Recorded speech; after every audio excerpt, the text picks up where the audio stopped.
stream this or bring Dr. Soraya Coley on board from Pomona, were it not for all the help from IT, and all the tech people who do their thing.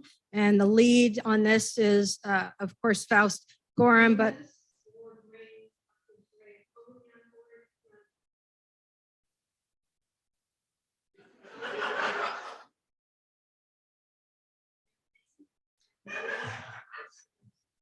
na, na, na, na, na, na, na. In case you missed it. Well, I was just thanking IT for their terrific help, and they have been wonderful. I better stop.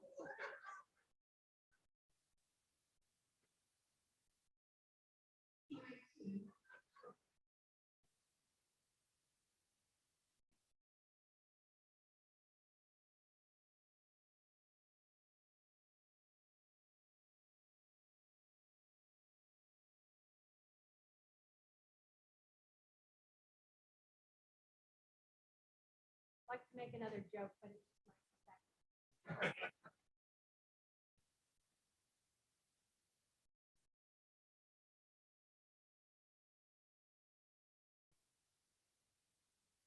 Gotta give it a try. Live stream's coming back. Go ahead. Okay, thank you, Faust. And I was about to say that I particularly wanted to thank Thomas McClendon of IT for all he's done. He has been working behind the scenes and essentially since I don't know when today. Most.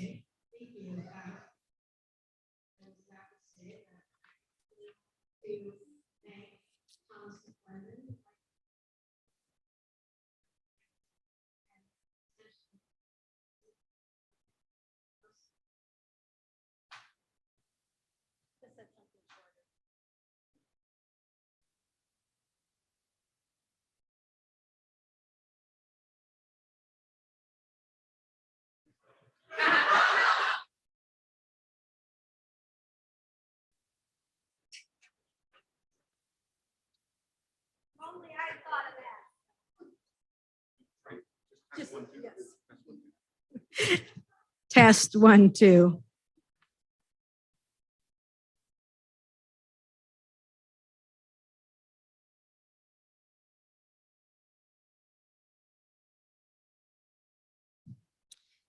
We think we are ready for liftoff. Okay, one note, and that is that there will be opportunities for questions in 2 different points in our program. The first is after our panelists present, and the second is after Dr. Dugan's presentation, which wraps up the evening. So let's get the program rolling. I want to begin by inviting my colleague in the history department, Dr. Kiran Garcha, to come forward. She's a specialist in African American history, and she will provide a short presentation focusing on the Little Rock Nine and the historical context for that.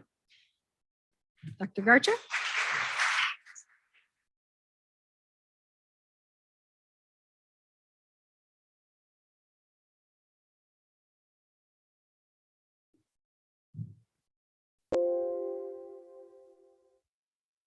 Okay.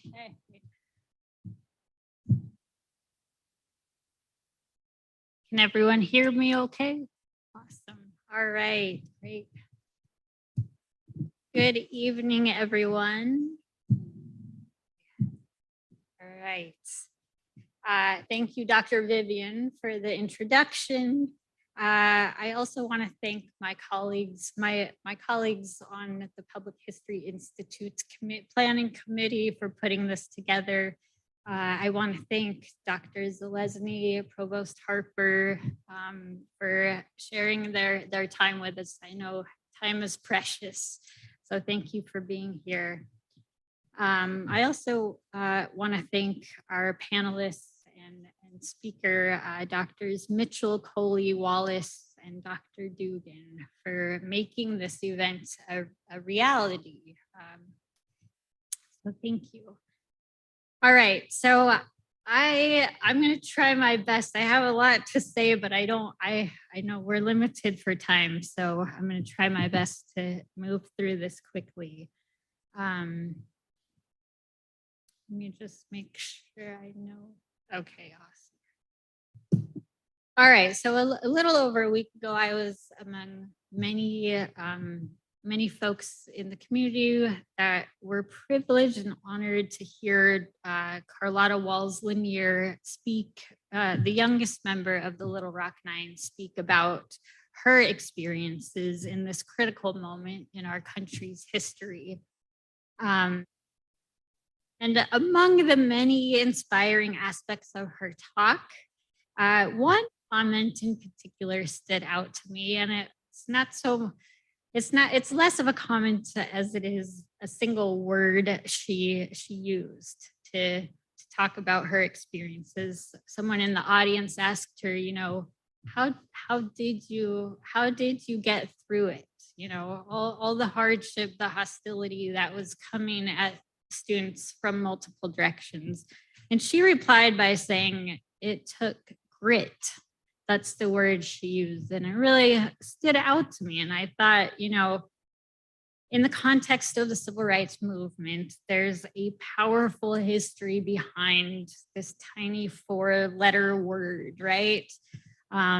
So I kind of want to piggyback my comments, the historical context I'll be providing tonight off of this idea of grit, perseverance, the tremendous mental and physical fortitude, right, that the Little Rock Nine and their families practiced, exercised in the face of tension, hostilities, again, coming at them from multiple directions. So that's what I'd like to frame my comments around tonight.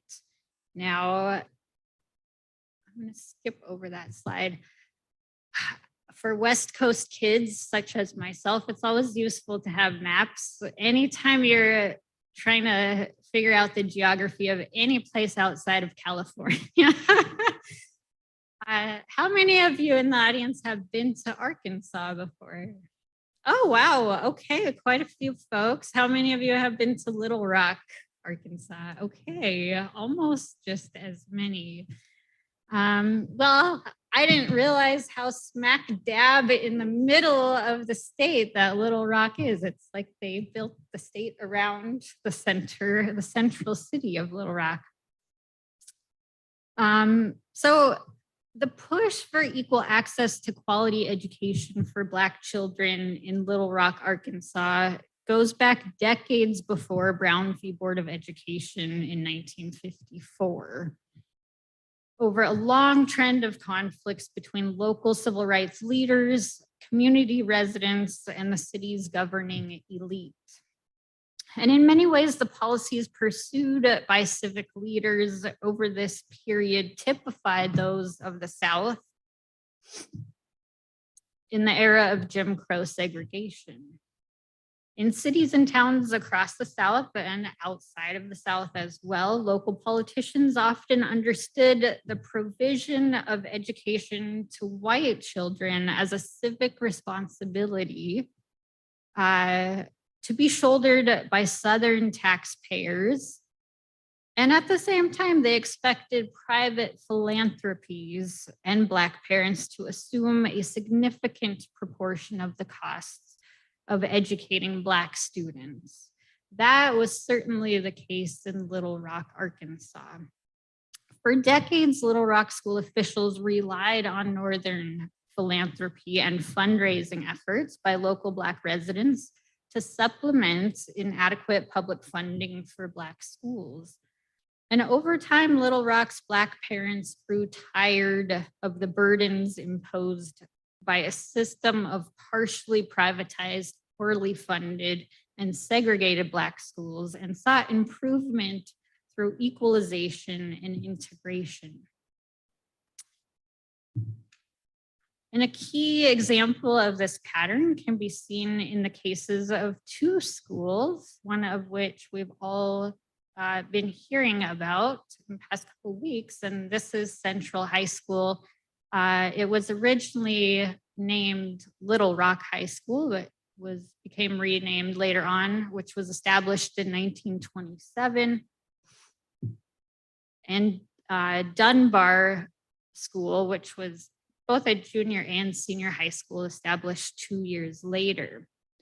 So whereas Little Rock High School was funded by local and state taxpayers at a cost of $1.5 million, Dunbar Junior and Senior High School was built out of $400,000, part of which was supported by private grant money. Public funds bought more books for Little Rock High School than they did for the library at Dunbar. Dunbar also lacked the science labs equipment, a gymnasium, band instruments, and other resources that school officials funded for Little Rock High School.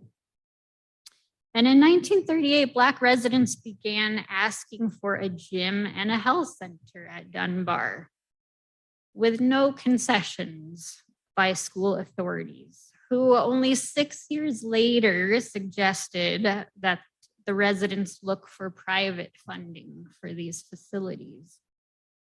It wouldn't be until 1949, 11 years after their request, that they finally received public funds for these facilities. So importantly, this back and forth between, sorry, let me catch my place. Yes, importantly, this back and forth between parents and local officials underscores the central role of local public officials who had decision-making power when it came to educational funding, in contributing to the gradualism or near stagnation in the movement for educational equality and equity. So not long after, local Black leaders and white liberals formed the interracial Little Rock Council on Schools and issued a report in 1952 documenting the poor state of public schools for Little Rock's Black children. The report focused particularly on the situation at Dunbar and concluded that the school's facilities, staffing levels, curriculum, and budget were inferior to those in local white schools. The report went further, highlighting segregation itself as a barrier to equal educational opportunities. The report stated that Black students' separation from, quote, the cultural advantages of the privileged majority impaired their ability to acquire that part of education which the white child learns not necessarily through formal instruction, but acquires more indirectly from fellow students and teachers. With its report completed, the Council on Schools proposed informally to the Little Rock School Board that it consider opening some classes at Little Rock High School to selected Black students. The council, along with the local branch of the National Association for the Advancement of Colored People, also known as the NAACP, hoped that such an informal negotiation would enable it to persuade the board to begin the process of dismantling segregation without a lawsuit.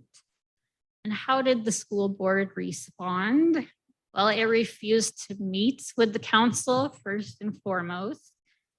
The school superintendent, Harry A. Little, wrote a letter to the school board taking issue with some of the conclusions drawn by the council, the school council. He justified the broader curricula at Little Rock High School and Technical School, another local white high school, noting that Dunbar offered courses not available at the two white high schools, including bricklaying and trade laundry. Ultimately, the local NAACP did file a suit against the school board in the case Aaron v. Cooper in February of 1956. But even before that case was brought, another much larger court case took place in 1954, in May of 1954, and that is Brown v. Board of Education of Topeka, Kansas. With this US Supreme Court case, the court unanimously ruled that segregation in public schools represented a violation of the Equal Protection Clause of the 14th Amendment, declaring that separate educational facilities were inherently unequal. So this effectively, in part, upended an earlier US Supreme Court case known as Plessy v. Ferguson that was passed in 1896, which legalized at a national level a system of racial apartheid in the United States. This helped to kind of chisel away at that. It didn't completely overturn it, but it was a huge, unprecedented step. All right, as monumental as it was, Brown v. Board of Education was limited in that it did not explicitly provide a roadmap for how desegregation would take place. That would not be addressed until the following year with Brown v. Board of Education 2, in which, again, in Brown v. Board of Education 2, the federal court again evaded a clear plan of enforcement by defining the standard of implementation of desegregation as transpiring with, quote, all deliberate speed, right? Not only did it do that, not only did it leave this vagueness in the wording of the decision, but it further charged federal district courts with the task of establishing guidelines for compliance. So as you can imagine, this placed tremendous power and discretion in deciding the fate of public school desegregation in the hands of federal court judges. All right, so the superintendent of the Little Rock School Board unsurprisingly embraced a plan of gradual integration in the wake of Brown v. Board of Education. His plan was to start integrating the schools in September of 1957, starting at the high school level and continuing with lower, younger grades over the course of the next 6 years, right? This is what I mean by gradual, right?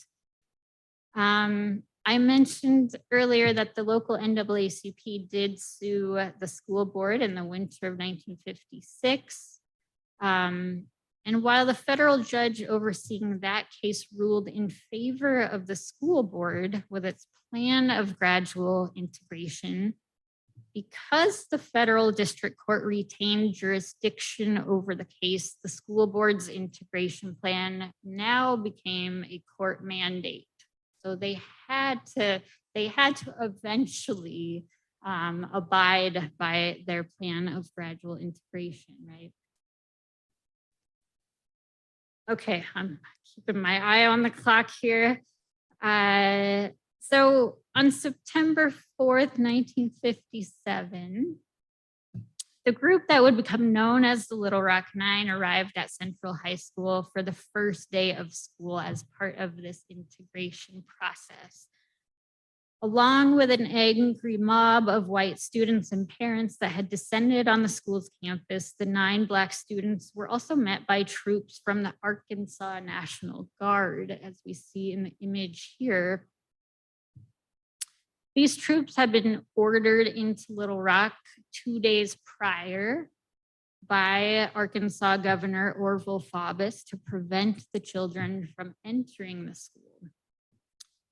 It was in this moment that Little Rock became a singularly powerful regional, national, and international symbol of violent resistance to federal desegregation efforts and to racial change, but also a symbol of resistance and perseverance by Black families in the face of white mob violence.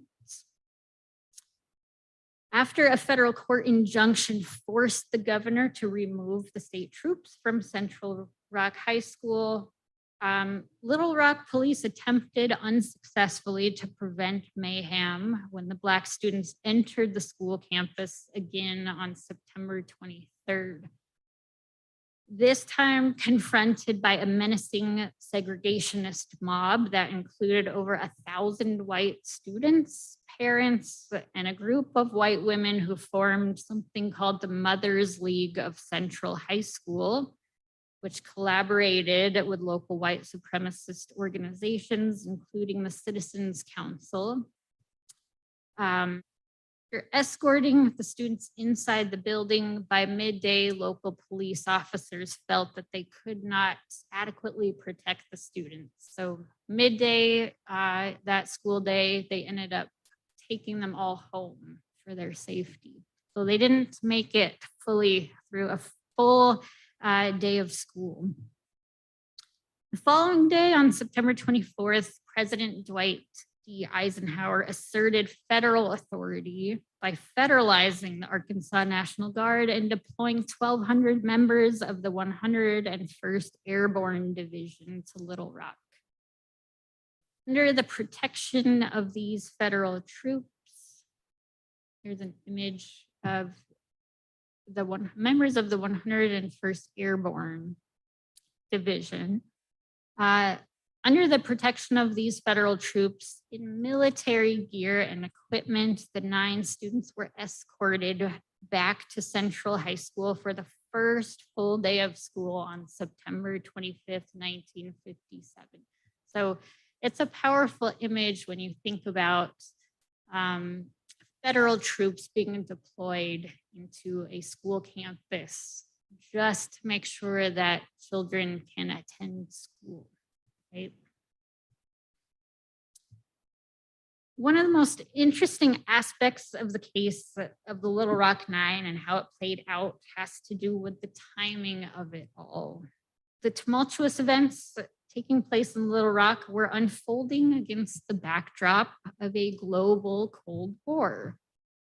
Little Rock had become a worldwide spectacle and a poignant example for Soviet and Soviet-aligned nations to highlight the fallacies in America's self-proclaimed democratic ideals.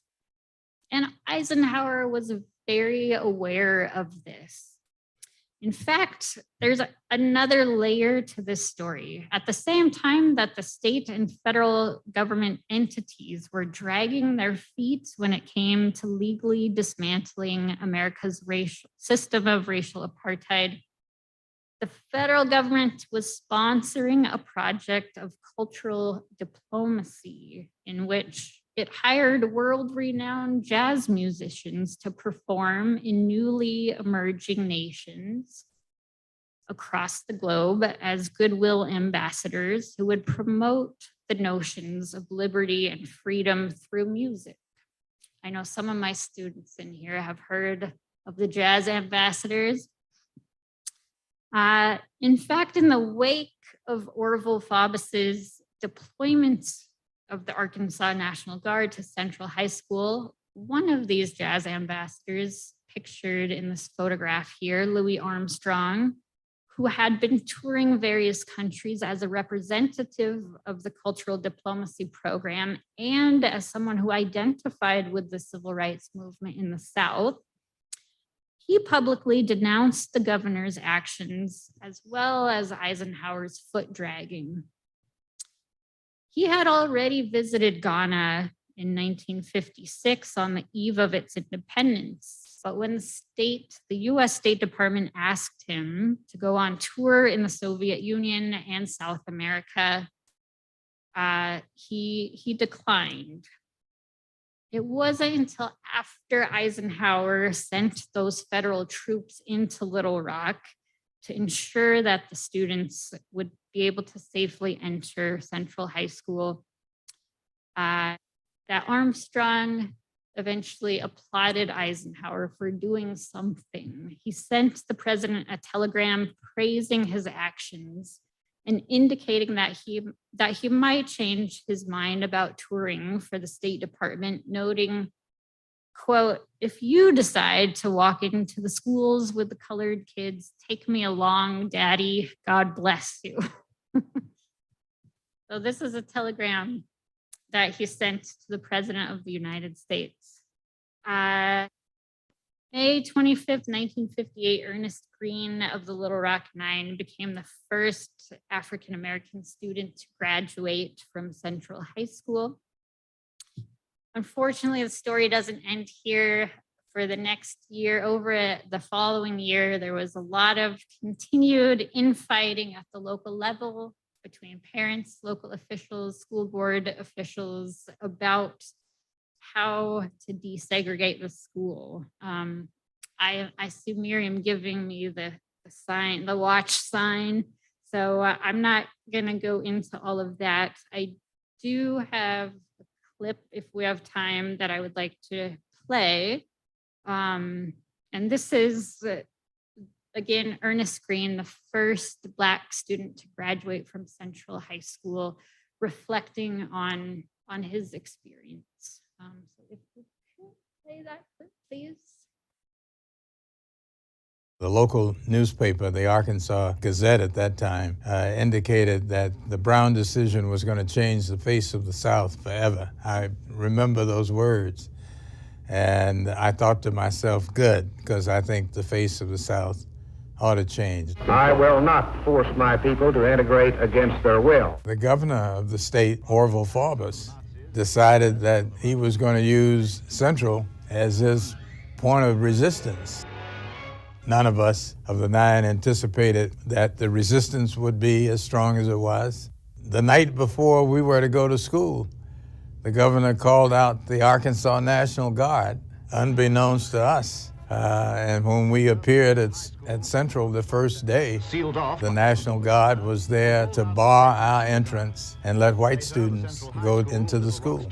What it was like, it was rejection that I had never experienced like that. It seemed to me that if they were going to all of this trouble to keep me out, there was something bigger than my simply going to class. Only when we got home from school that day did we realize what an ordeal, personal ordeal, Elizabeth had gone through, and that she certainly faced more of the mob directly. I always applaud the fact that she was able to keep both her composure and try to figure out how to get out of that. We started school on the 25th of September. President Eisenhower sends 500 troops of the 101st Airborne Division of the United States Army. It was a terrific feeling that President of the United States would send troops to escort us into school.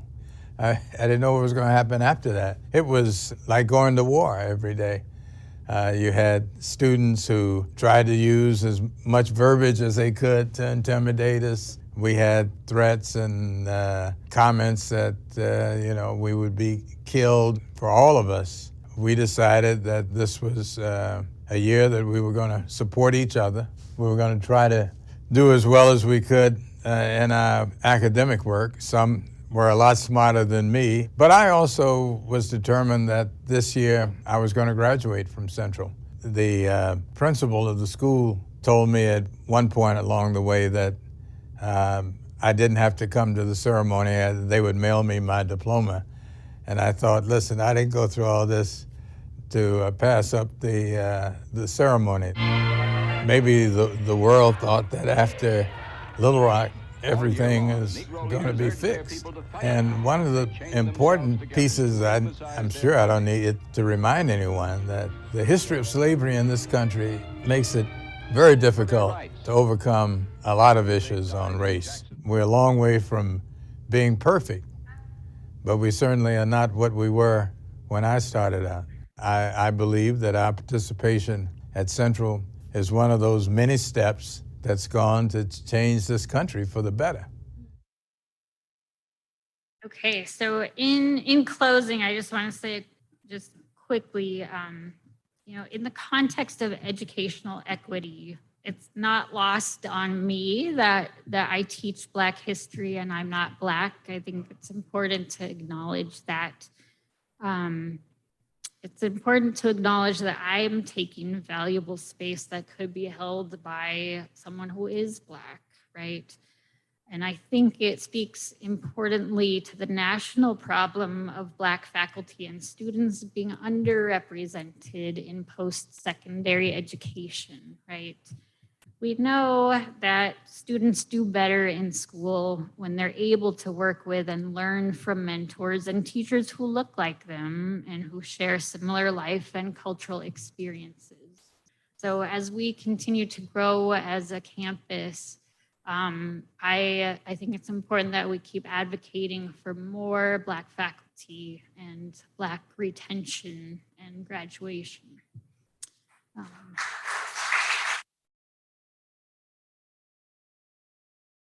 I think Little Rock 9 is a model example of what it takes to close the racial equity gap in education. Thank you very much.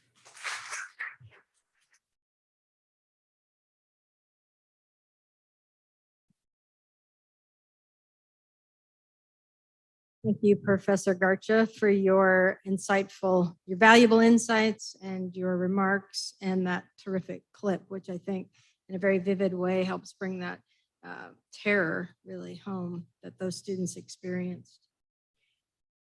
It's now my pleasure to invite our panelists to make their way to the podium and for Mr. Kurt Asher to stand by at the ready as the Dean Emeritus of the library here. Mr. Asher will be our moderator. So you guys, anybody need assistance?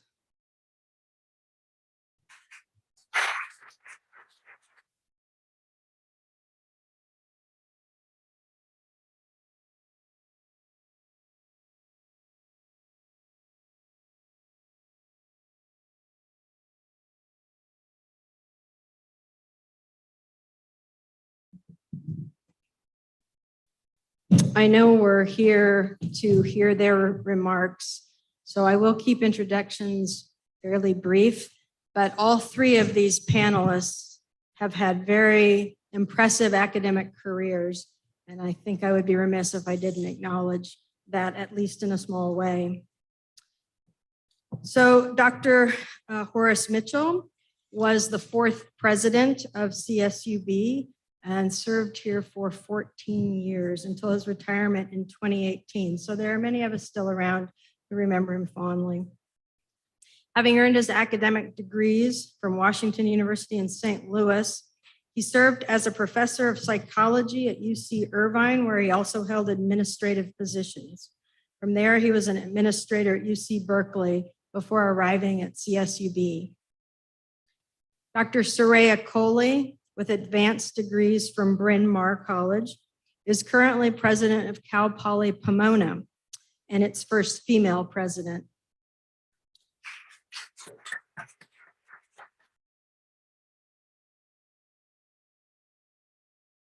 Before this, she served as provost and vice president for academic affairs here at CSUB after serving several years as a faculty member and administrator at CSU Fullerton. Dr. Thomas Wallace serves as the Vice President for Student Affairs at CSUB, and thus many of you know him well, and has been here since 2012. After a stint as Associate Vice Chancellor for Student Affairs at the University of Nebraska, Omaha, he spent 20 years as a professor of educational leadership at the University of Mississippi, his alma mater. Prior to that, he was a K-12 teacher and principal. So I will invite Mr. Asher to come forward, but before he begins his questions, I want to invite our panelists to make any opening or introductory remarks that they would like. Thank you.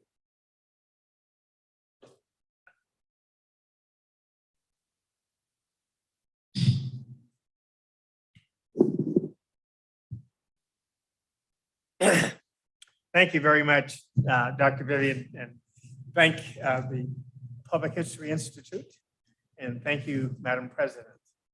It's a pleasure to join you here this evening And I am excited that there is so much interest in this history.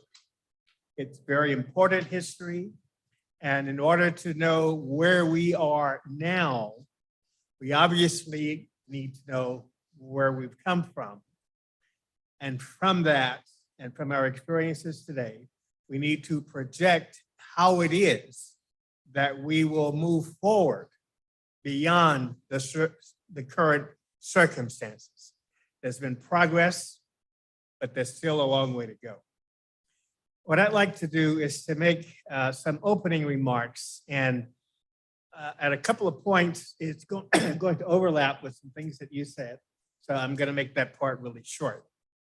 I'll start off by saying that I was born in a small segregated town in Mississippi in the mid-1940s. It was a time of significant racism, social inequality, and harassment of African Americans. The Supreme Court decision that was referred to earlier in Plessy versus Ferguson in 1896 had ruled that separate but equal was constitutional. And that became the legal basis for racial segregation in the United States for the next 60 years. Back in terms of Mississippi, there were white signs on everything. Water fountains, benches, restrooms, doors, and many other locations. And there were signs on similar but less desirable locations labeled, quote, colored.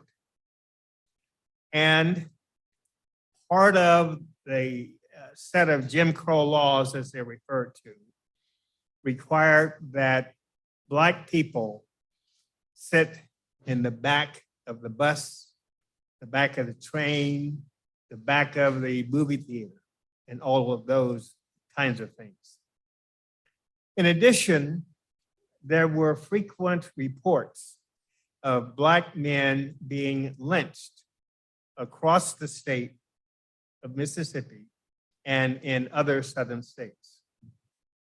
On at least one occasion, as I was a child, I witnessed hooded Ku Klux Klansmen on horseback riding through the Black section of town, carrying torches, burning torches, and yelling racial epithets at members of my family and others in the Black community. It was within that context that I lived until about age 10, when with my parents and siblings, and my grandparents and other relatives who lived in the same community. I had an awareness of the racial environment, yet at the same time, somehow, I had a notion that at some point in my life, I would be able to make a difference. And just to give you a quick sense of this notion that I had, my first name, Horace, has in it 3 words as part of it, ACE, HORACE, ACE. And it also has in it 4 letters, I said words, letters, race, HORACE. And so I had this notion somehow as a child that I would become a, quote, ace of my race. Okay? Now, don't ask me how I thought that, but somehow I thought that this was a bad enough situation that at some point I would be able to have an impact on that. The 1954 Supreme Court decision in Brown versus Board of Education that was referred to earlier ruled that state-sanctioned segregation of public schools was a violation of the 14th Amendment as previously stated. And it overruled the separate but equal principle set forth in the Plessy versus Ferguson case.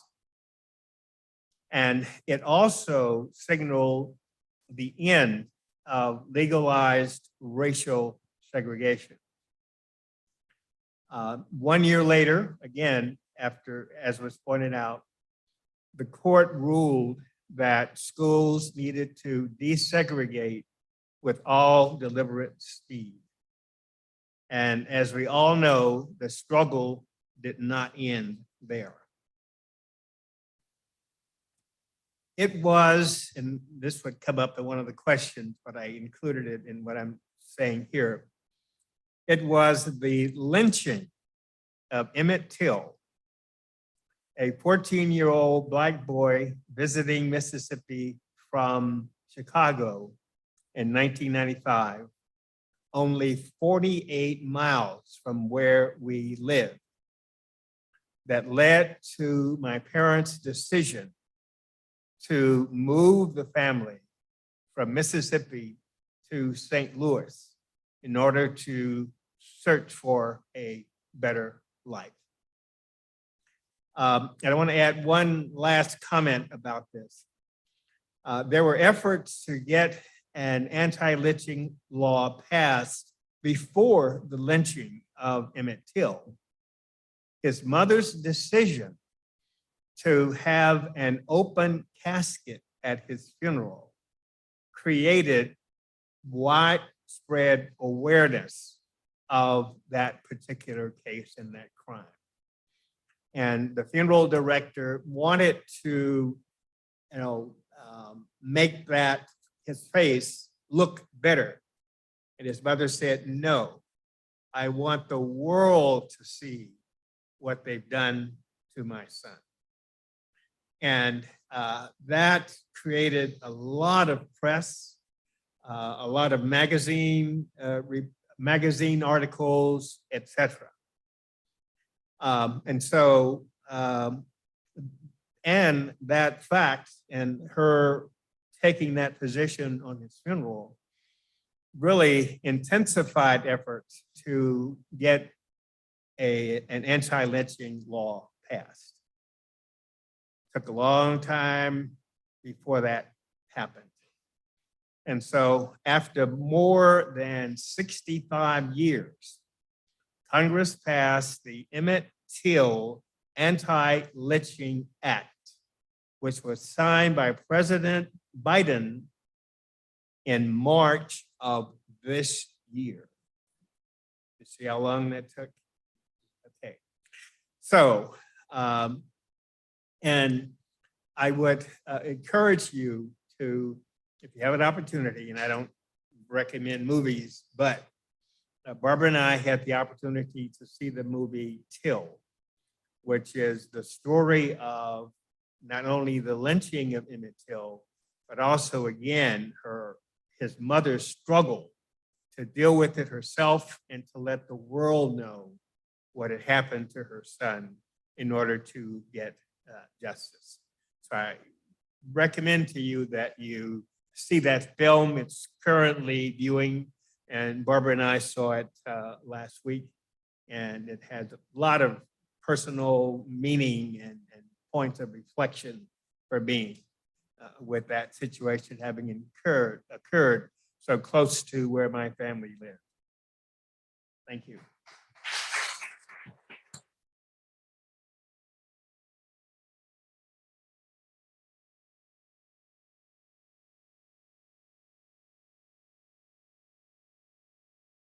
I apologize, Dr. Mitchell. I did not dissect my name.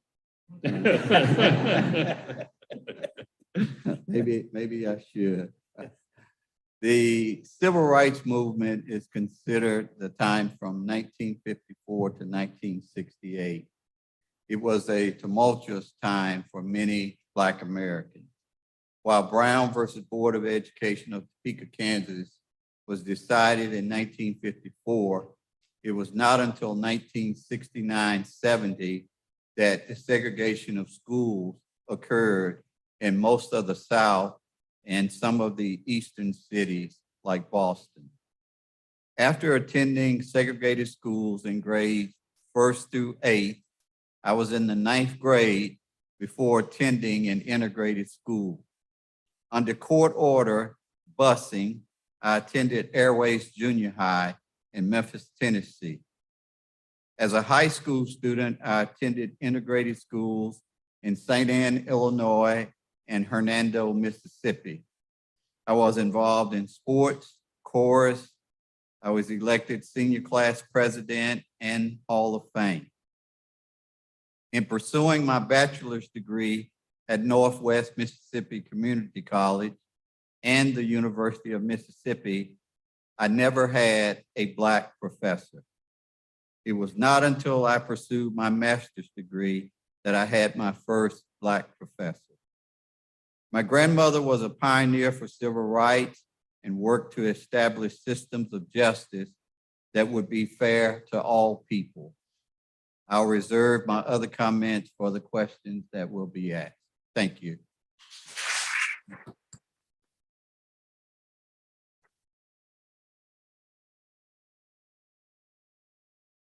Dr. Well, Foley?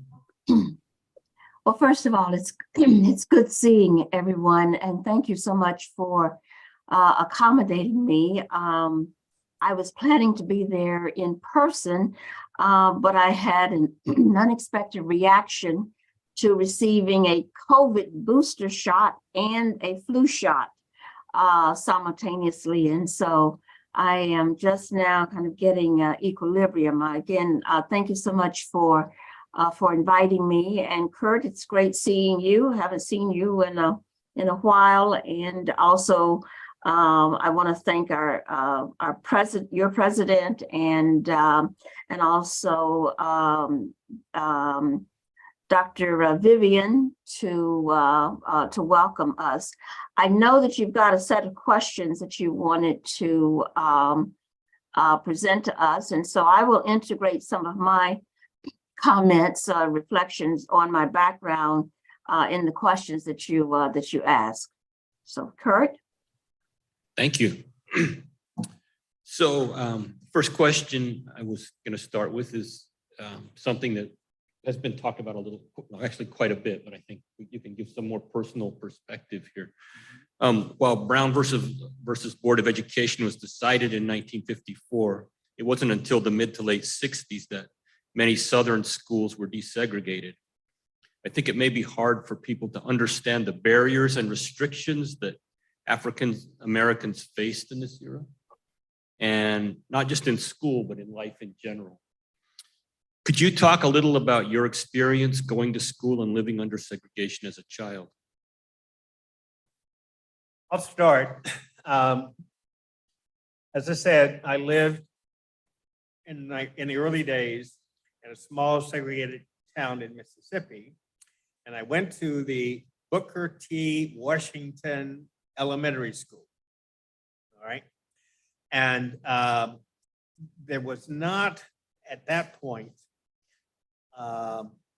much about racial integration of schools because the city was totally segregated, and the Black schools were in the Black community and the white schools were in the white community, and there were never any efforts to change that while I was in that age. Much later, and we can get to this later, when I was an assistant professor at Washington University in St. Louis, I became a consultant for the Midwest Race and Sex Desegregation Center, which was housed at the University of Kansas. And along with a cadre of other consultants, we provided training for desegregating schools throughout the Midwest. And those experiences were very enlightening you know, at a point when you think, you know, it's patently obvious that there's discrimination going on, that people would recognize that and look to do something different. But time and again, it didn't happen. And so for me, that time spent as a consultant allowed me to get a perspective on what was happening in a broad set of states having to do with efforts to desegregate schools. Thank you, Dr. Mitchell. Soraya? Dr. Coley? Yes, thank you so much for that that question. And in fact, these questions have brought up emotions that are always there and sometimes simmering. But I want to just say that what I think is important from my perspective in understanding is the decision that parents have to make in order to protect their child's sense of self-worth. The decisions that being in a segregated community, that you have to still affirm your child. And one of my earliest experiences was my mother and I would walk uptown, as they would refer to it. And there would be on many occasions where I would be, or we would be told to get off the sidewalk. And my mother would do it very dutifully. And one particular day we walked into what was called the Woolworth store. And some of you may recall now it may be the equivalent of going to a Walmart. But there in the Woolworth store, there was a lunch counter, and there was a little white girl sitting at the lunch counter eating a hot dog. And I got away from my mother and rushed to sit beside this little girl because I wanted a hot dog. Now, what does a parent say? How does a parent react to their child just being very earnest, very active? And so my mother had to decide, do I tell her about the bluntness and the evils of racism? Or do I try to protect her sense of self? So what my mother told me, and she immediately, and I could see in her face the anxiety of me sitting beside this little white girl. Again, this was like in 1955, 56. And she pulled me off from the counter and she said, "It's not polite to eat in public." Now, what that said to me is that my mother had to find a way to keep me as a 5, 6, 7-year-old from the harshness and the cruelty of racism. She said, "I will fix you a hot dog when we get home."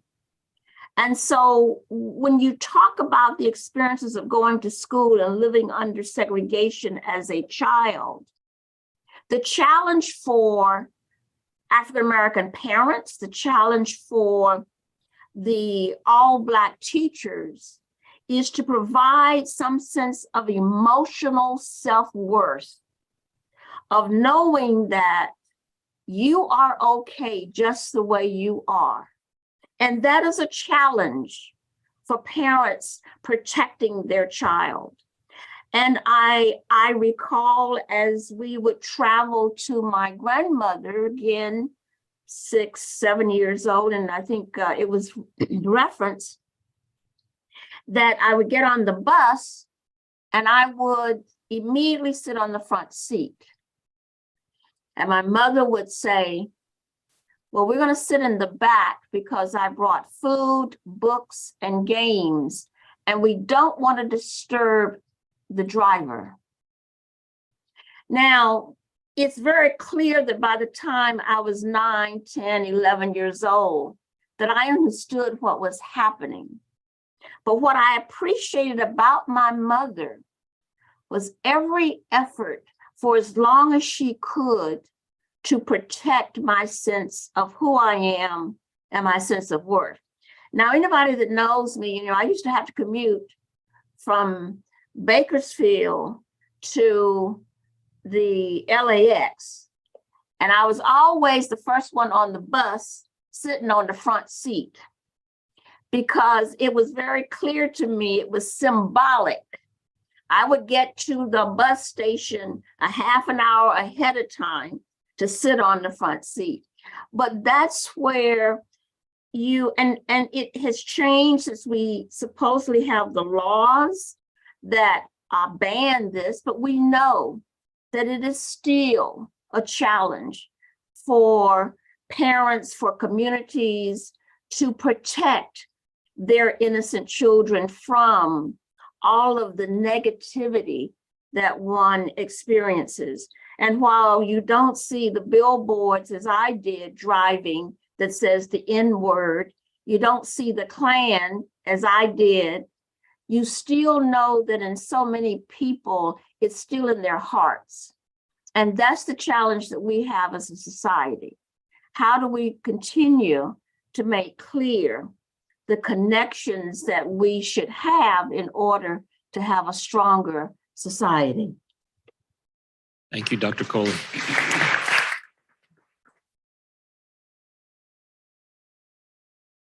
Dr. Wallace?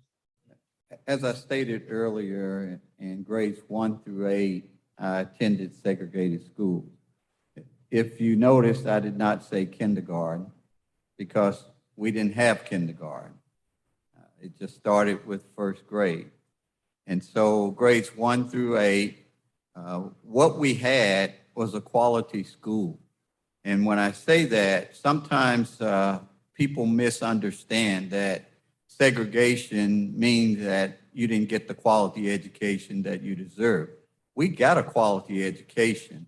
What we didn't get were the buildings, the supplies, the books. Those were things that were subpar. But the nurturing environment we had. My grandmother selected every teacher that I had in grades 1 through 8. My first grade teacher was also my mother's first grade teacher.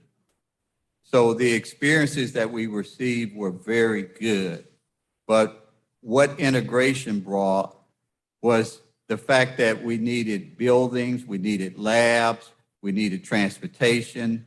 Those were the things that were needed that we could only get through integrating the schools. So I want to make sure that you understand that part, because sometimes people have the impression that we got a subpar education, and let me assure you, we did not. Thank you, Dr. Wallace. There were a lot of events of direct traumatizing racial violence that took place across the country, particularly in the South. And you've mentioned Emmett Till, but maybe you could talk about how these events affected and shaped you as a youth beyond that. Well, as I said, there were reports of lynchings throughout the state. And it was the lynching of Emmett Till that brought the greatest amount of tension and attention. And my family was not the first family to make the decision to move away, because it was very clear that it was a dangerous place to be. And you didn't have to do much if you were Black, where people would say, hey, he did this or that or the other, incorrectly or intentionally incorrectly, to have that serve as a basis for dragging them out of their home, taking them somewhere, and then lynching. Okay. And so there's a song by one of the legendary Black women singers. And I can't forget, I forget which one it is now. But the song title was Strange, somebody knew that, Strange Fruit. Absolutely. And who was it? Billie Holiday. Yes, Billie Holiday. Thank you. Strange Fruit. And her reference to strange fruit was Black men hanging from trees. That was strange fruit. But it was very common. And all of those kinds of circumstances didn't go away when laws were passed, when the Supreme Court made decisions, et cetera. And, those things continue to happen. Dr. Coley? Yes, I don't know if I'd mentioned, that my context is having grown up in North Carolina. And I think some of the similar experiences that have been shared certainly were part of my experience. I went to all segregated schools, and I really want to highlight what Dr. Wallace mentioned, because we got the hand-me-down books with pages torn. We've got the raggedy lab equipment. But what we received from our teachers was a confirmation of our ability to learn. And many of them during the summers would go away for graduate school and come back and continue to reinforce and make sure that we were confident in understanding that we were smart, we were talented, and that we would not allow anyone, as the old spiritual says, turn me around. In terms of one incident that stands out most for me is with my grandmother. My grandmother was a leader in the rural community. My grandparents grew up on, had a farm, and my grandmother, during the Voting Rights Act, she paid careful attention to that because she felt that we living in this country should have the right to vote. And when it was finally passed, because you may have heard or recall that when you would go to vote, you would have all kinds of barriers to voting, including having to guess how many jelly beans are in a jar, or all of the kinds of things, or if you were not able to count, you would be asked an arithmetic question. And depending upon how you responded, you could vote or not vote. Well, with the passage of the Voting Rights Act, my grandmother was very determined to get older Blacks in the community to come out to vote. Some of you may have seen the movie, the autobiography of Miss Jane Pittman. And as she is moving up to exercise her right as a citizen. Well, my grandmother, because she was very active, she was threatened.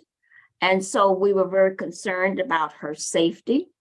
We made sure that the taxes were paid on the farm because we knew that there would be an attempt to hurt or harm in some way the voice of this powerful Black woman. And so when you think about these kinds of events and how they shape you, it was clear that I did not take for granted the rights that we have achieved. I don't take for granted that these rights will remain, as much as I would like to have that as something that one could be hopeful or clear about. And so I think that these events have certainly shaped my thinking, the way I engage with this work. And I think that it certainly affected me as a young person, because I understood that while one could expect to achieve justice, the experience of African Americans in this country was that justice was always just a little bit delayed. You know, we celebrated Juneteenth, and I made the comments that for us in North Carolina, my stepfather was a minister, Southern Baptist minister, and instrumental in helping to subsequently integrate the local community. But that what became very clear is that we celebrated January 1st as the Emancipation Proclamation.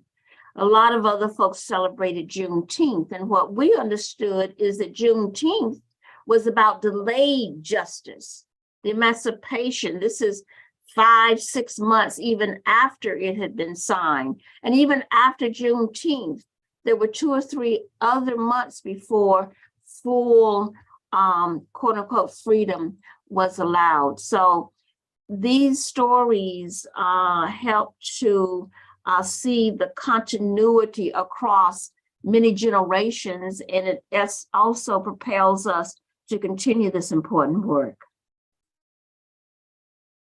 Dr. Wallace? There are 2 incidents that are emblazed in my mind. The first was the integration of schools. And as a 9th grader, we were attending a school that we were bused to. Now, some of you don't know the term busing, but busing was a way of integrating the schools that had not integrated, meaning that we're going to take you out of your neighborhood and force you to go to another school to gain that balance of races. So I was bused out of my neighborhood to Airways Junior High. And it was Airways because it was close to the airport. And so at this school, the first 2 weeks of school, tension was very high. So this particular morning, Mr. Williams, who was the principal, came on the intercom and he said, I want all of the teachers to step outside of your door and close the door. And you can only imagine what's going through my mind at this point. So my homeroom teacher was Mr. Ramsey, Coach Ramsey. He steps out, closes the door. Mr. Williams says at this point, if you have a weapon of any type in your pocket, I want you to go to the window and toss it out. So everybody's looking around in the room, and he reiterated that we're going to begin searching lockers and searching individuals. Anyone with a weapon of any type will be expelled. So people started getting up, going to the window, tossing out. I mean, you saw knives, brass knuckles. Even in my homeroom, there was one gun. And then the little girl sitting next to me that I thought I knew, her name was Beth. And Beth got up, and Beth had a knife about this long. And I said, oh no, not Beth. Beth walks to the window and tosses the knife out. At that point, you could tell that something was wrong. But I'm also a strong believer in sports and bringing a school together. And at this particular school, we won the championship in football. We won the championship in basketball. We won the championship in baseball. You could see us all coming together through sports, and it truly made a difference at that school. The other incident is that I was attending school in Memphis when Dr. Martin Luther King was assassinated. And seeing what took place following that assassination is not something I ever want to see again. And the looting and what was taking place and people destroying property, it was not something that any of us ever want to be involved in. Thank you. Did you want to say something else? Right. Let me just add to what has been said by bringing in some experiences of my wife, our former First Lady, Barbara Mitchell, right here. And that is that while I said I was always in schools that were segregated, so to speak, but they were still neighborhood schools. In Barbara's case, she grew up in St. Louis, and as part of desegregation, there was a decision that some of the top students at her elementary school would be bused essentially across town to an all-white school so that there would be this desegregation. And I want to be clear that, and most of you would know this, that there's a difference between desegregation and integration, right? Desegregation simply means that there are people from different backgrounds in the same place. Integration means that there's a real integration of schools, curricula, teachers, students, etc. So anyway, Barbara had a bus ride of an hour each way, okay? And as she was looking at the Little Rock 9, she and I were looking at each other and nodding, because she has recounted, beginning years ago, her experience where the group of Black students who were bused to the other side of town had instructions, you know, from people in the church that says, you know, be careful what you do, be careful what you say, and, you know, these kinds of things to make sure that they were protecting themselves. But again, as Dr. Coley said, without suggesting that there was anything wrong with them, but that they needed to be ready to deal with the situation. And so Barbara has said that the parents were worse than the kids. And there were times when rocks were thrown at her and the other students, tomatoes and other kinds of things. And there was a lot of angst in the Black community about that busing, because they said, on the one hand, the best and brightest students here are being sent somewhere else, and they would be graduating from a different elementary school. And so the agreement was that the students, Barbara and her cohort, would return to their home school for the 7th and 8th grade so that they could graduate from their local elementary school. And she said that even as they returned, they weren't welcomed with open arms, because the other kids say, well, you've been gone, or now you talk funny, or other kinds of things, you know, that had to do with being in a different environment. Now, obviously, they overcame all of that. But nonetheless, for someone who's 7, 8, 9 years old, that's problematic. And so we actually have on the wall at our home in Huntington Beach a picture of Bridges. What's the first name? Ruby, right, Ruby Bridges, with the National Guard escorting her into school.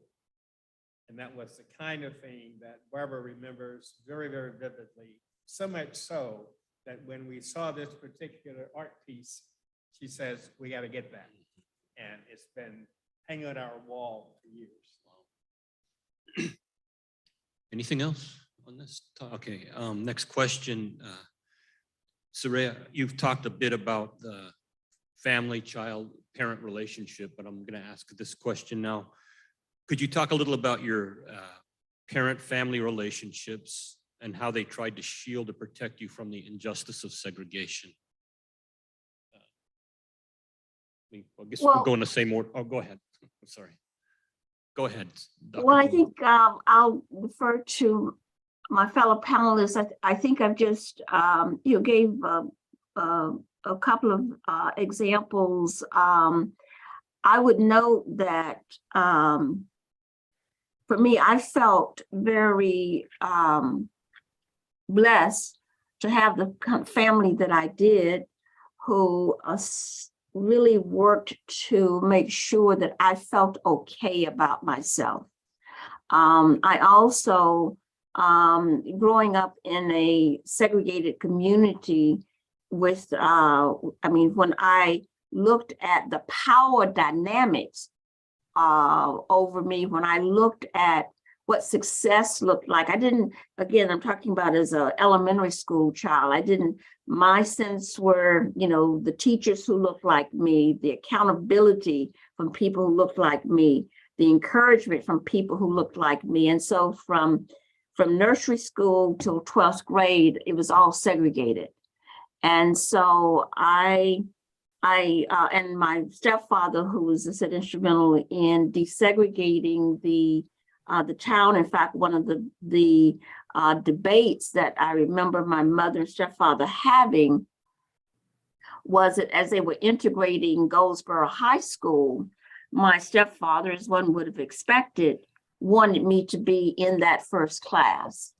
And my mother said, and I think I was probably nearing my senior year or junior year, and she said, no, they will not love her like they love her here at Dillard.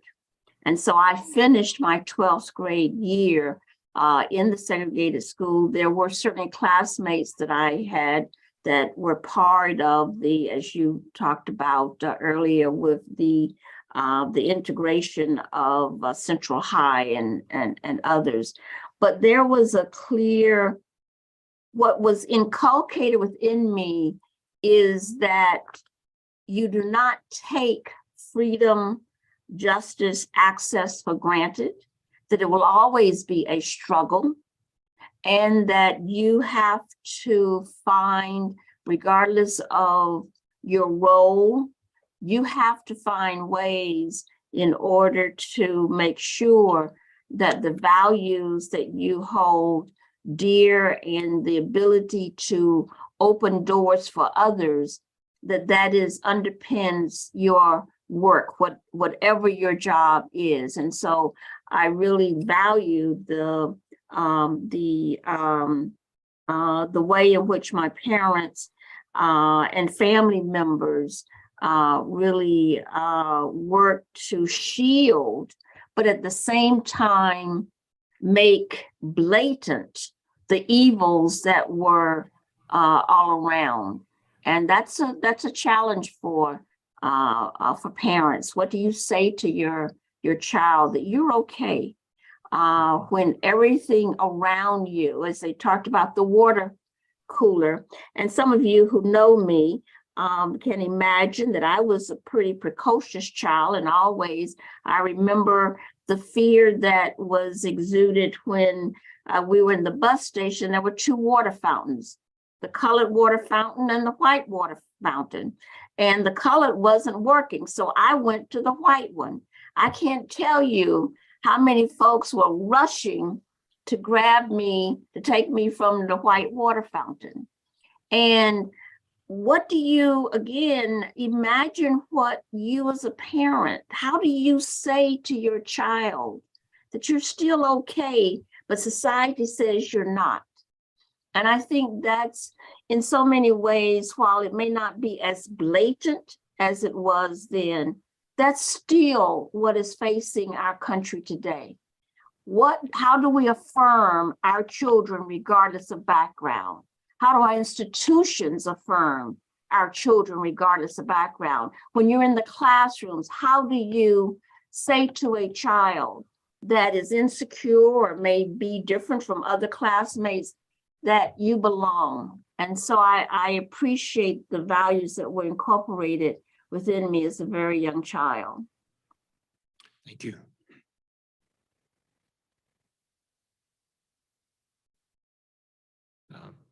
Dr. Mitchell. Well, again, Barbara and I have been married now for 56 years. And we've shared a lot of our earlier experiences. And just picking up on something that Soraya was saying, Barbara would recall that when her family would drive from St. Louis to Starkville, Mississippi, where her grandparents lived, that her mother would always say, we're going to fix some chicken, you know, because we don't want to stop at these eating places because, you know, the food there isn't good.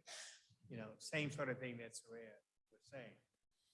But also she said something that I hadn't experienced, and that was that one time we were driving through Mississippi, going from where my grandmother lived in Clarksdale to where her grandmother lived in Starkville.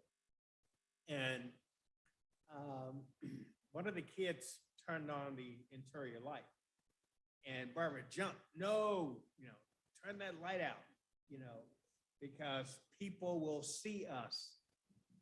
And if people see us driving and it's dark, then, you know, we could become victims of some racism on the part of some people.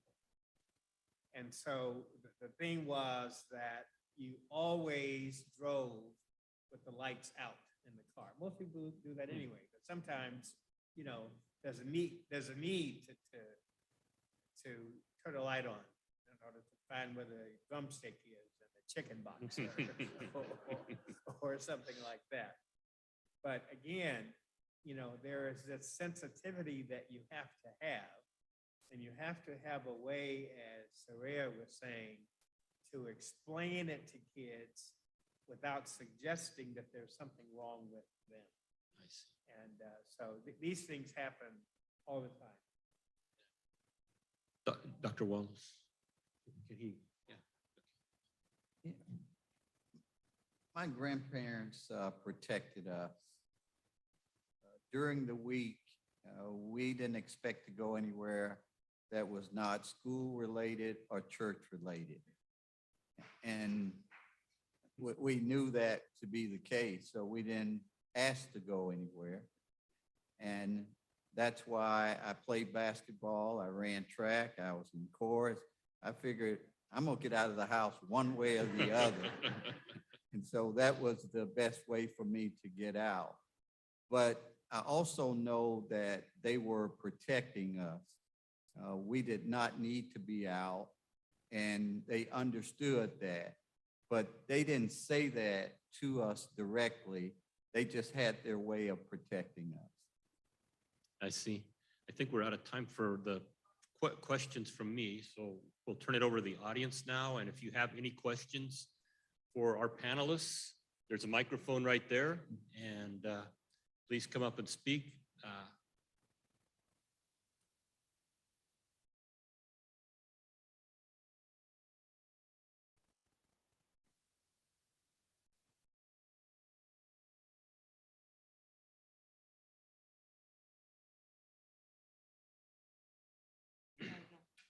Okay, I guess I'm coming through more or less. But something I noticed, and I'm not too sure, the size of the military. The guard guys seem like normal size, but a lot of the airborne troops, with the pictures, they seem to be closer size to the students because they use lighter people. What I'm getting at is what the difference between the guard, that it was Harry Truman integrated the military, and with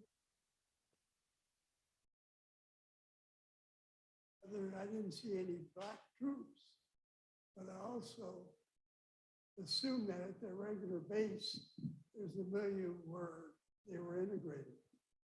And the influence, would the 9 have worked out in integrated service? Well, that's an interesting observation. Anyone else have a question? The panelists? No? Yes, okay, good.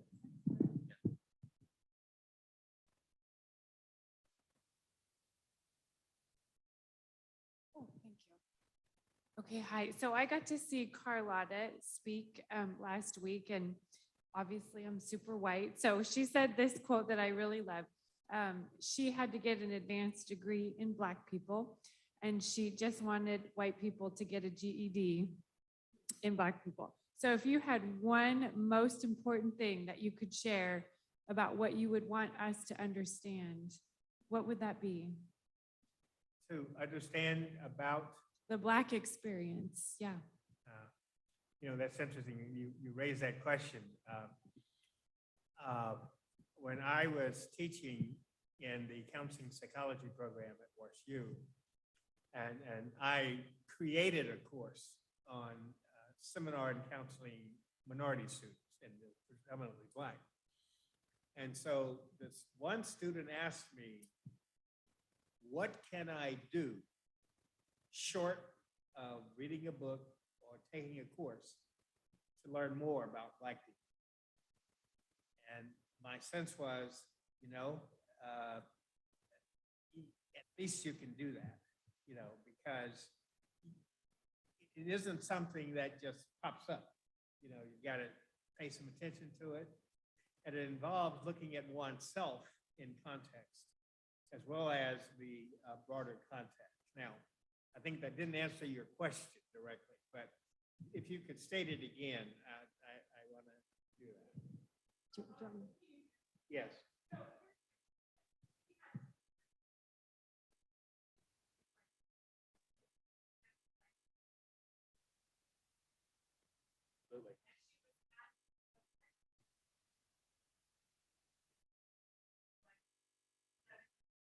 Yes. Right.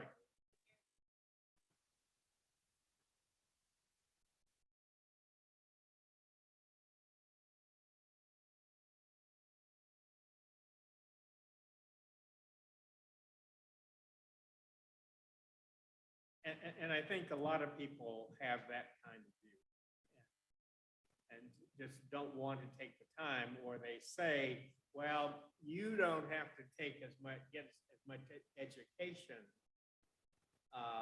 to deal with Black issues as, other people have to. We could talk for about 5 or 6 hours, as you indicated it. I'm not sure you would get it. But my grandmother used to say something to me that I still remember to this day.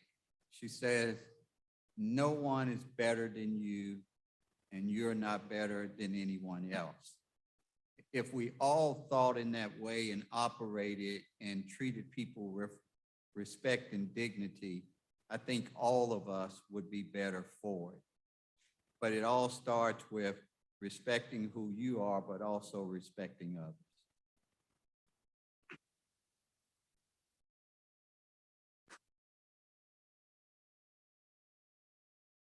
I think I heard the question. I would just say that when I think about the Black experience, I oftentimes see that as the mirror for the society. It is what is the kind of the conscious of America and the congruence between the purported values and stated laws and actions of this country. And so for me, it is a constant opportunity to ascertain, are we aligned with what the Constitution says, what the amendments say?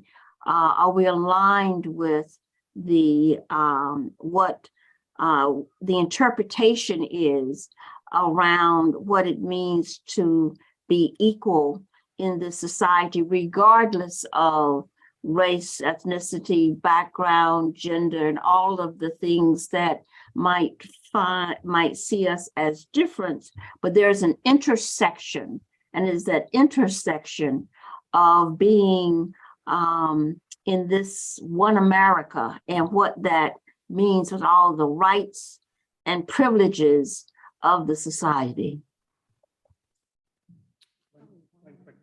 Yes, sir. Yes. In my last year as president, then Chancellor Tim White asked me to chair a task force on ethnic studies. All right? And I was glad to do that. And in fact, it was a distinguished group of faculty members from across the system, students, several other presidents as well. And as we got together and began to discuss this, we decided that rather than talking about a task force on Black studies per se, that we wanted to talk about, describe it rather as a task force on the advancement of Black studies. Okay, not Black studies, I'm sorry, ethnic studies, ethnic studies. And so we met for almost a year and looked at everything you might want to look at. In the final analysis, we made several recommendations to the chancellor. The number one recommendation was that there should be at least a 3-unit course in the CSU that was required of all students for graduation. Okay. When the Board of Trustees looked at and understood that issue, their sense was, well, there's the other issue of social justice, which we all agreed with. And so they wanted the course to be in either social justice or ethnic studies. Our view was that that meant that students could get by without ever taking a course in ethnic studies. So as it turned out, one of the people that we talked to during the course of the task force was a faculty member, Shirley Weber. She used to be a faculty member in ethnic studies at San Diego State. And she was very good about talking about this set of issues. And she was in the legislature at that time. And the legislature made the decision to have a course in ethnic studies required, a 3-unit course. And so that became the requirement in the CSU rather than a course in either ethnic studies or social justice.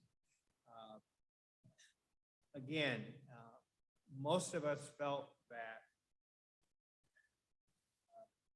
sort of getting back to the earlier point, at least a 3-unit course in ethnic studies would be the minimum that one would expect of a student graduating from the CSU.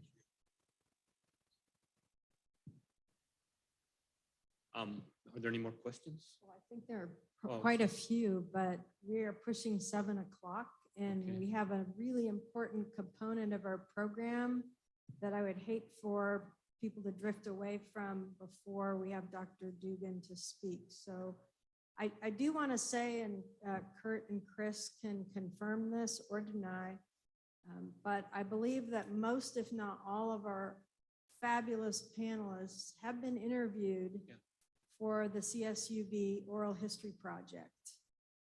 And therefore, if this is part of the Historical Research Center and their oral history archives, if you want to know more about their experiences and the things they shared in those oral interviews, that would be a great place to start. And I'm delighted that we have that in our archives as part of our permanent record.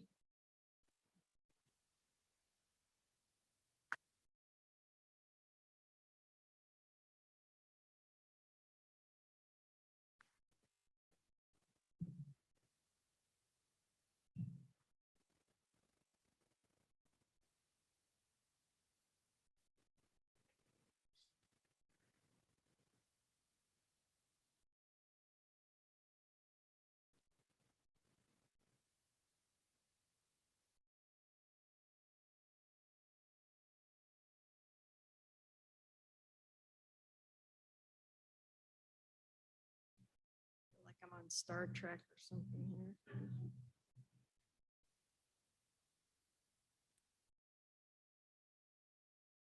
I think we have been incredibly privileged this evening to get to hear these three wonderful people who have a strong connection to our campus, either currently serving or formerly in important administrative positions. And I could listen to them for another hour easily, and I think others of you could too, and no doubt have questions you'd really like to ask. So my apologies, things got off a little late here, so we have run behind all evening. But I do want to honor some measure of time for everyone. And Dr.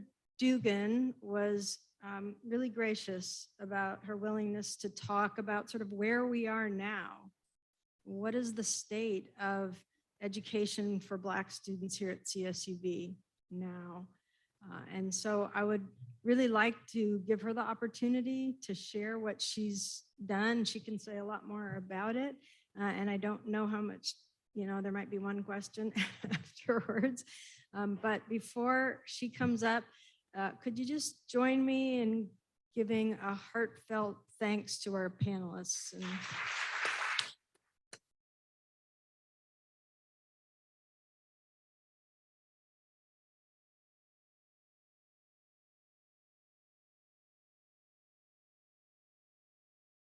Dr. Dugan is from the sociology department, and Professor Dugan, you come up and share your insights with us.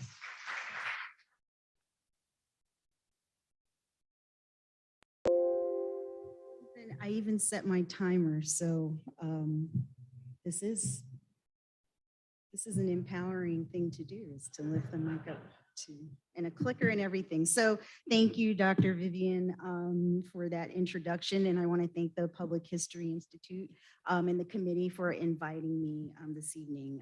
I am humbled to be following such a great panel, and I agree, we could be here all night, or there should be a part 2 or part 3. Hint, hint, maybe. But I do want to make a couple comments before I talk about something that I'm working on with some colleagues here at CSUB regarding the current context of higher education. And I do want to say, Dr. Garcha, I know your comments at the end of your talk regarding that you're not Black, but you're teaching African-American history. I really appreciate that. And I'll speak for myself, but I appreciate that you are here to teach it. So thank you. So start my timer. Just a couple comments as I was listening to our panelists. I was sort of thinking, okay, I'm a Gen Xer. I'm talking about the post-civil rights era. So just to give you a little bit of context of what that is, in sociology, we definitely look at what happens in the pre-civil rights era, is what we've heard from our esteemed panelists. But we also like to look at, well, what's happening in the contemporary era? And what does that look like? There was a point in time where we would say racism, systemic racism, may not be as overt or open, but unfortunately, I'm here to report that we're shifting back to that in the past few years. But just a couple of comments I wanted to reflect on as a Gen Xer as part of the post-civil rights era, and not just understanding how changes the legislative changes have impact Black experiences, but also sort of the everyday. But two comments. One, the discussion about Black parents and giving Black children advice has not stopped.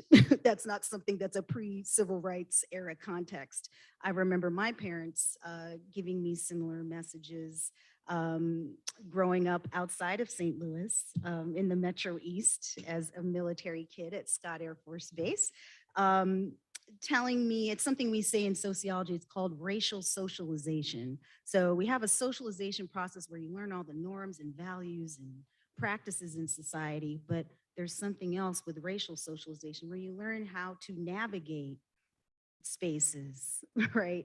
And prepare Black children, right, for those experiences. And so I remember my parents navigating that binary of being encouraging, but yet at the same time giving warnings, right? And even though growing up, and I'm gonna, as a Gen Xer, late 70s, early 80s, I still had experiences of being called the N-word while riding my bike. So those things don't stop. And so that's one memory I have. And then the second, as an Air Force brat, if I may refer to myself as that, I attended schools that were interesting, a little more integrated because of the nature of military life and having families of diverse racial, ethnic, and nationalities in terms of backgrounds. But I would say, looking back at my elementary school experience, I may have been of one of 3 or 4 Black children in a class, right? So I guess that would have been progress perhaps at that time. But to base off of Dr.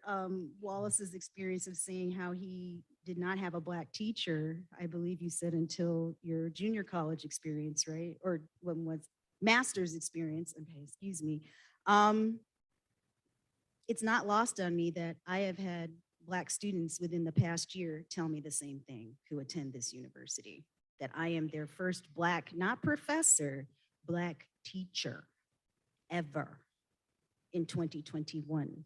So some of the things, many of the things that that had been discussed by our panelists are still happening today. And that's I don't know what to say about that, but they will say, you're my first Black teacher, which is another panel presentation. But I'm here today to talk about and highlight some of the experiences of what's happening here with Black students in higher education at CSUB. So I want to start off because I think it's important. Yes, I'll talk about what I'm doing with some colleagues, but I think it's important to highlight, and some of those students are here this evening who are involved in Black clubs or in clubs that are led by Black students. So I apologize if I've left a club off the list, but I do have Black Student Union, African American Student Association, SQE that is led by Black Student Dancers United, led by Black Student Excel Scholars. And if you need to find out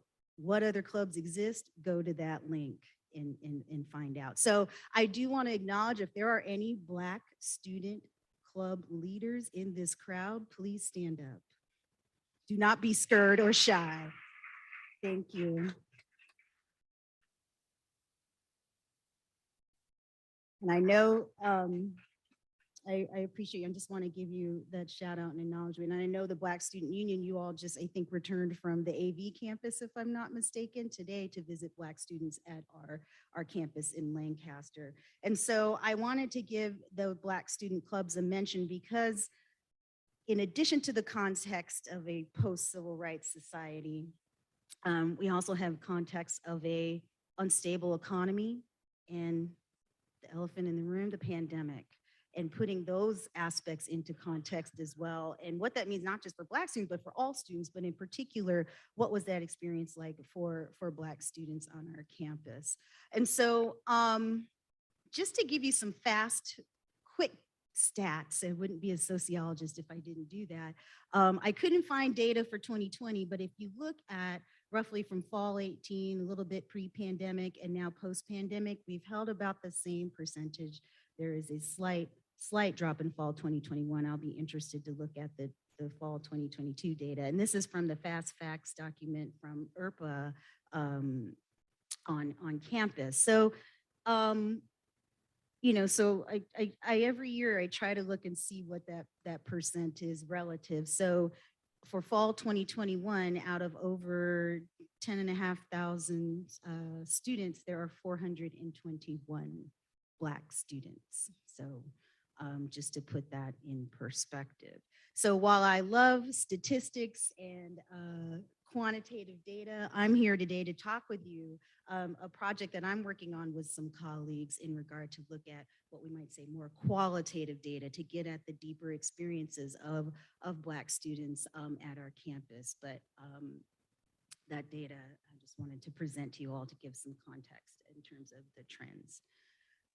So for the rest of the time, very briefly, I'm going to talk about a project that I'm working on with some colleagues here at CSUB, their names on the screen, Doctors Ma, Roberts, and Salisbury with their departments, as a project that we started during the pandemic out of our informal discussions and kind of wondering what's going on with our students and then what's going on with Black students in particular in that very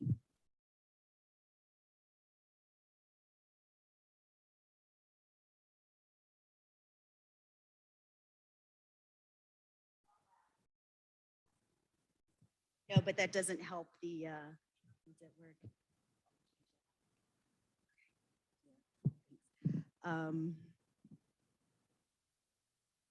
So in this study, based on our conversations, casual observations, and just talking informally with Black students, primarily virtually, we decided to come up with this project to look at and address a gap, a paucity in the research that talks about what are the experiences of Black African-American students at what we say minority serving institutions. So there's lots of research that focuses on Black students, African-American students' experiences at historically white institutions, predominantly white institutions, and at HBCUs. So we came up with a question, what are the experiences of Black students that are at a minority serving institution like an HSI or what we call AAPI, which is Asian American Pacific Islanders, or a tribal college. And so that's where we've set the context for this research. So we've started the project. We are currently in the midst of trying to find Black African-American students on our campus doing semi-structured virtual or in-person interviews from students at both campuses, because we want to understand the experiences of students, Black students at our AV campus, and because they're in LA County, they have a slightly higher Black population. So we want to make sure we're inclusive of their experiences. So what I'm going to share with you very quickly are just some very, very preliminary findings, but if any of you who do qualitative research and interviewing, one of the pleasures is that you can start to do analysis while you're still collecting data. So I'll share some of that with you. So we came up with interview questions that we called areas of concern, what we're focusing on in terms of academic experiences, extracurricular activities, any type of racialized interpersonal experiences they may have had on campus, whether it's in the classroom, outside the classroom, and also asking, because of the pandemic, what is their well-being?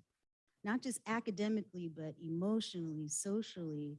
We don't ask too much about the finance and their business on that end, but just sort of an overall understanding of their experience, right? And if any other areas of concern emerge, we follow with that line of questioning, but this is what we started with in terms of asking questions. So some preliminary, very, very preliminary, because it's based on a small number of interviewees.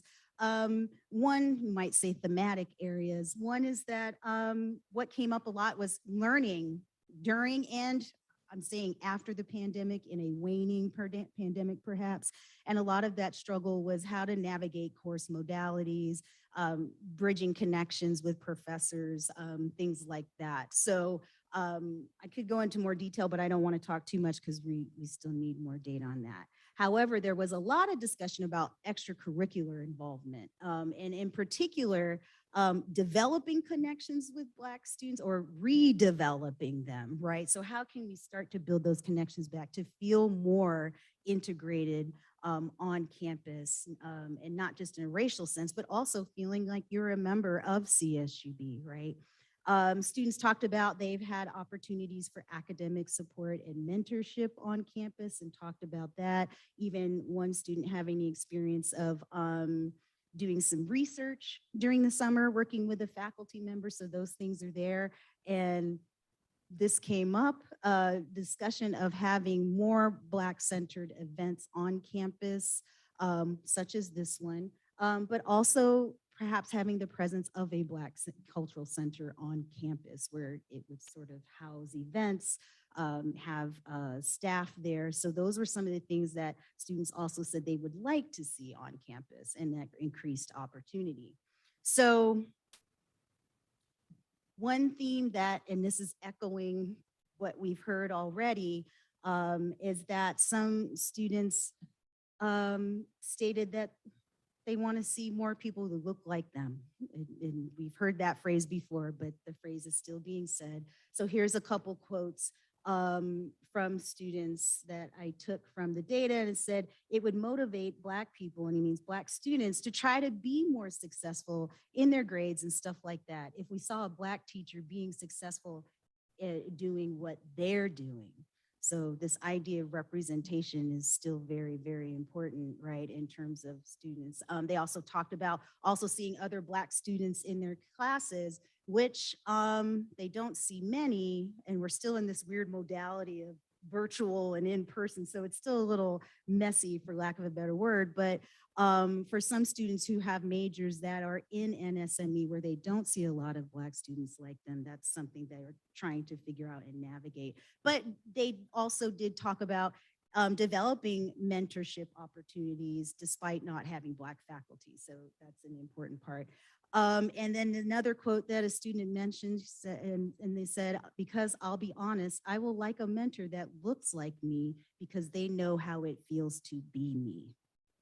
That's a very powerful quote coming from our students. So issues of representation. While I don't have it on a slide, a couple students talked about experiencing racial microaggressions. If you don't know what those are little slights, comments where compared to a pre-civil rights era, you're not quite sure if somebody was being racist to you or not.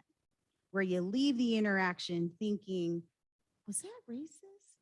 Or you knew it was, but you couldn't say anything because you're so caught off guard, right? And you're stunned. I've even had those experiences. You go, oh, I should have said that later, right? But some students did talk about where they weren't sure if they had experienced microaggressions or not. And I didn't want to put that on the slide because I don't have enough data to talk about that, but that has been mentioned. And then lastly, this was really good to hear so far that Black students were thinking about themselves. There's my timer. Perfect. Approaches to wellness. So they were hanging out with friends, whether it was virtually or in person. And I liked that we heard that they were making the time to take care of themselves, which was very, very encouraging.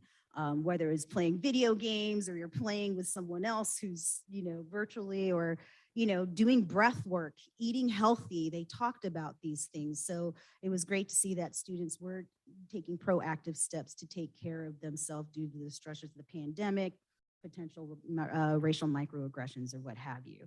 And so I wanted to finish up with this quote that a student had said, and it was very encouraging to read this. And they said, it feels actually pretty good. And I keep every single word in, so the likes and ums make it more, real, I suppose. It feels actually pretty good, because I'm doing great as a Black student because I'm getting good grades so far. So that's helping me thrive for more excellence and try to get better grades and try to stand above the normal. And I thought that would be a nice way to wrap this up. So what we're seeing so far are, simply say, positive and some negative experiences, but I don't want to make any conclusions at this time as we're in the midst of data collection. And so I'm finished with this picture. So I looked on Flickr. CSUB has its Flickr day, and I loved this picture of this student. I don't know who he is. I wish I did know him, but it was part of first generation, and I think I can read it from here.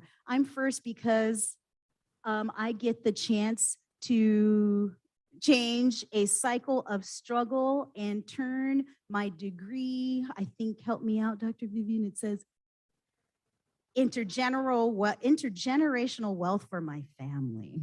And so that is I love that picture. I'm so glad I came across it because I think it's a way to help us to start thinking about what experiences of Black students are. And it doesn't touch the surface, but we are making grounds. And by the way, if there's any Black students in here that want to be interviewed, come see me after the presentation. So thank you very much. We'll open it up.